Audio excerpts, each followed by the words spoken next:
देश की सबसे मुश्किल परीक्षाओं में से एक यूपीएससी सिविल सेवा परीक्षा को क्रैक करना आसान नहीं होता। इस परीक्षा में न केवल उम्मीदवार के ज्ञान और बौद्धिक क्षमता का आकलन होता है, बल्कि उनकी व्यवहारिक और मनोवैज्ञानिक स्तर पर भी परीक्षा होती है। परीक्षा के इंटरव्यू में यह समझने की कोशिश की जाती है कि किसी परिस्थिति में उम्मीदवार क्या कदम उठाएगा या वह कैसे रिएक्ट करेगा। आज हम इस वीडियो में एक ऐसे ही सवाल से आपको रूबरू कराने जा रहे हैं। तो दोस्तों, जब कभी हम इमोशनल होते हैं या फिर हमें ठंड लगती है या फिर हम डर जाते हैं, तो कई बार अचानक हमारे रोंगटे खड़े हो जाते हैं। आखिर ऐसा क्यों होता है? अंत तक इस वीडियो को देखिएगा, क्योंकि रोंगटे खड़े होने की वजह से जुड़ी हर एक पहलू की बात हम इस वीडियो में करने जा रहे हैं। रोंगटे खड़े होना या गूज़बम्प्स का अनुभव तो आप सभी ने अक्सर किया ही होगा। रोंगटे खड़े होना बहुत ही सामान्य स्थिति है। इससे आपको किसी भी प्रकार की कोई समस्या पैदा नहीं होती। लेकिन क्या आप जानते हैं कि असल में रोंगटे क्यों खड़े होते हैं? रोंगटे खड़े होने का वैज्ञानिक कारण स्ट्रेस हार्मोन, जिसे एड्रेनलिन कहते, और अवचेतन अवस्था में रिलीज होने पर ही रोंगटे खड़े होते हैं। कई बार रोंगटे खड़े होना बेहद सामान्य प्रक्रिया होती है। ऐसा अक्सर तब होता है जब आपको ठंड या डर लगता है। अब आइए जानते हैं आपको रोंगटे खड़े होना या गूज़बम्प्स का अनुभव किस वक्त और क्यों होता है।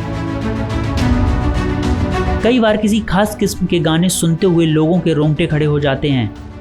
वो असल में दूसरे लोगों से काफ़ी अलग होते हैं। उनके दिमाग की कई नसें ऑडिटरी कॉर्टेक्स से जुड़ी होती हैं। इस कारण उनका दिमाग गानों को सुनकर काफ़ी इमोशनल हो जाता है। कई बार आपको जब डर लगता है तो आपके हाथ पैर के बाल अचानक खड़े हो जाते हैं, या फिर कई बार तो अतीत में हो चुकी किसी पुरानी घटना को याद करके भी आपके रोंगटे खड़े हो जाते हैं। ठंड लगने से भी हमारे रोंगटे अचानक खड़े हो जाते हैं। दरअसल ठंड में रोंगटे खड़े होना हमारे शारीरिक स्वास्थ्य के लिए फायदेमंद होता है। जब आपके रोंगटे खड़े होते हैं तो आपके शरीर पर मौजूद बाल अचानक खड़े हो जाते हैं, जो त्वचा को गर्म रखने का काम करते हैं। कभी कभी आप ज़्यादा इमोशनल हो जाते हैं तो आपके रोंगटे खड़े हो जाते हैं। यह इसलिए होता है कि आपके शरीर में मौजूद स्ट्रेस हार्मोन रिलीज होने पर रोंगटे खड़े हो जाते हैं। जब भी आपको कुछ नया मालूम होता है तो आपका ब्रेन उसे तुरंत समझ नहीं पाता। उस वक्त आप थोड़ा सा विचलित भी हो जाते हैं, जिसके कारण भी गूज़बम्प्स निकलते हैं। अब आप नेहा कक्कड़ की यह तस्वीर को देखिए। इंडियन आइडल शो जज करते हुए किसी कंटेस्टेंट के शानदार गाने पर उनके रोंगटे खड़े हो जाते हैं और वह इसका इजहार भी करती हैं।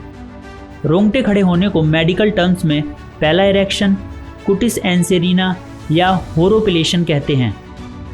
बोलचाल में हम इसके लिए गूज़बम्प्स कहते हैं। इस प्रक्रिया में हमारी त्वचा में जो रोम छिद्र होते हैं उसके बाल खड़े हो जाते हैं। कई बार शारीरिक मेहनत या रोजमर्रा की गतिविधियां जैसे शौच के समय भी गूज़बम्प्स हो जाता है। कई बार तो बिना कारण ही गूज़बम्प्स आ जाते हैं।